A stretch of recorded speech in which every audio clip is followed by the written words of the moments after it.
Hi YouTube, this is the sew along for Butterick 5652 A, the black and white top sew along. And I cut out my fabric last night. It's right back there.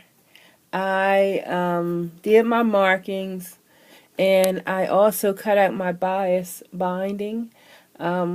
Which is easy because if you have one of these tools, if you have a ruler and a mat, it goes very easy. Okay, so there's lots of tutorials on how to cut bias binding. I can't figure out how to do the continuous piece. I don't even try to. But maybe I should try because I really don't like, the worst part of it to me is putting these pieces together. Putting these together is the worst part for me. And I have to cut that, but I just sewed some, and I haven't cut this yet because I don't know if I'll need it.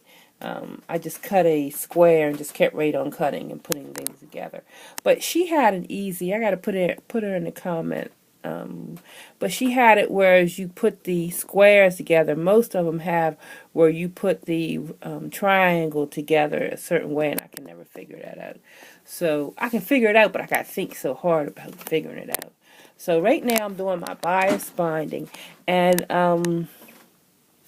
they have these at Joann's they sell them separately, different sizes. This is an inch one. The yellow one I think is an inch one. But they sell them for like $7 and some change. And I got the 4 of them. I think a red, green, and another color. But I got 4 of them in different sizes. I think all the way up to 2 inches, if I want to say. The other one is really big. But I got 4 of them for probably about $8 on Amazon. So it's a good thing to have.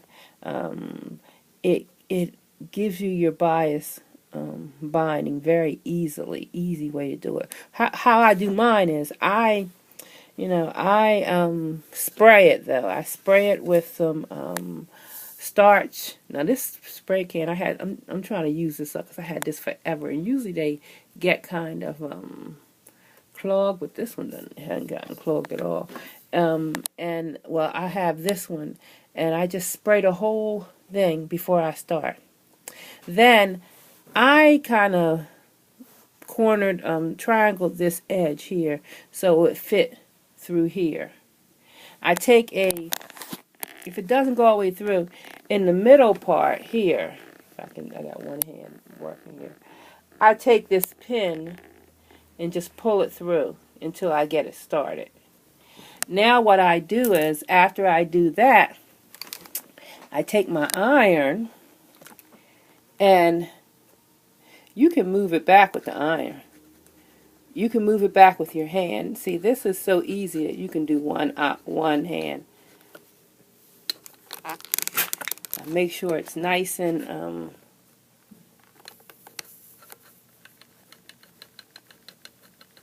but this is not the optimum way to do it because I got one hand. But really, here's how you would do it. This gets kind of hot. So you would take this, move it back with one hand, and iron it. Now, I recommend not iron it like this. I recommend taking the tip of your iron and just doing it like that a little bit at a time. Because sometimes, but if it goes off track, it's an easy solution. That's all you have to do is pull this back down, start it again. So right now I am just getting my bias binding together.